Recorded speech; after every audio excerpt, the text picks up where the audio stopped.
Chakras are the energy centers in our body. Where are they? How do they work? And how do we keep them in balance? Well, joining me now to give us a lesson in our chakras is Jonathan Hammond, a Reiki master and a healer. Jonathan, thank you so much for joining us today. Hi, how are you? Good to see you. I'm doing really well. Thank you so much for being here. So just, break it down and also perhaps tell me how I'm supposed to say it. Chakra. What are they? Where do we find them in our body?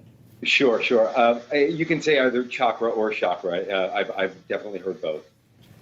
So we have a physical body, and we also have an energy body, which contains our aura, and which contains meridian line throughout the body. We know through Chinese acupuncture that these meridian lines exist, and if you cut the body open, you can't see them, but we know that they're there.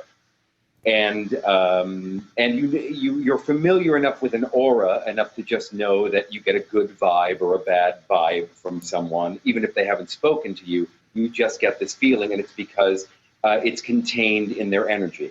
So the chakras are a part of the energy anatomy in the body, and there are 7 of them.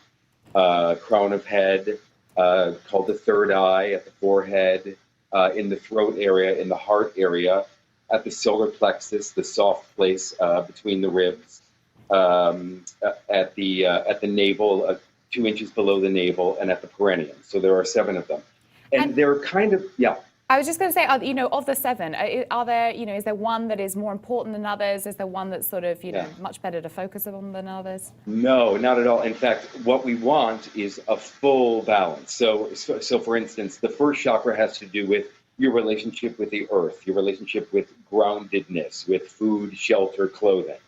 That is as important as the kind of transcendent qualities of this area, which has to do with love and compassion, etc. And that is just as important as how we think, how we intuit things, which is this area, as well as our connection to spirit. So the chakras are really about looking at them. They're about balancing the whole being, from the most basic needs to the most transcendent parts of ourselves. And so, Jonathan, yeah. I have a question actually from one of our commenters who's been listening. Sure. This is Tiffany G, who says, question, how can we recognize when a chakra is damaged or out of balance? What techniques can we use to, quote, put a Band-Aid on?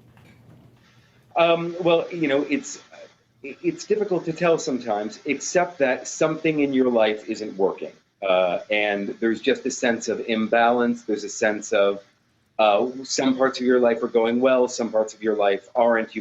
Career might be going well, but you feel stifled in how you communicate, or you may be a very spiritual person, but you can't pay your rent, or you may be extremely emotional, but you can't express your emotions. So you'll just get a sense of being off balance, a sense that there's something wrong, whatever it is that you have to work on. Most people do have some kind of a chakra that is off, 1 or 2 that are off that could use work that aren't spinning.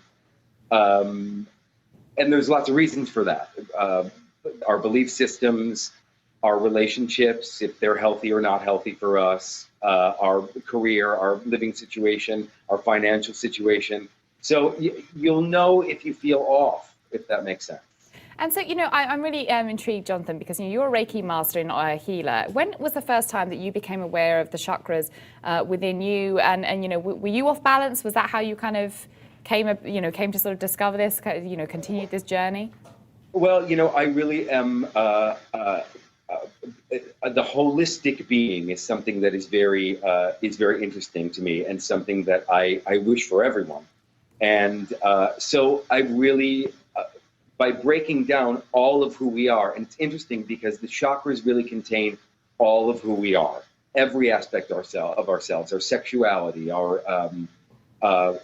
careers, how we think, what our beliefs are, whether or not we listen to intuition. All of those things are contained.